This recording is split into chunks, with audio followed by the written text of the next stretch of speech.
How do we use Azurite? Let's talk about it. Azurite is especially good to use when you're feeling distracted or unfocused. So if you want to choose to meditate with Azurite, you can repeat the words, I am laser focused or my mind is clear 3 times. This will erase and declutter any thoughts or mental fog you might be having. And remember that it has been said that wearing your crystal provides an even closer connection with it as the energies are able to flow right through you.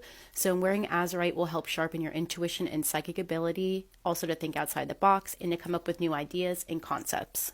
It can also help you to come up with new ways to solve problems while doing psychic readings or divination work if that's a line of work for you. And remember to wear the crystal on your receiving hand if you want to receive these energies, and wear the crystal on your right hand to exude those energies. In the home, Feng Shui and Azurite is renowned for being an energy cleanser. So if there's any stagnant energy stuck in your home, this blue stone is perfect and will definitely set things right. You can leave an Azurite stone on your desk or wherever you do the most creative work to develop a stronger connection with your muse.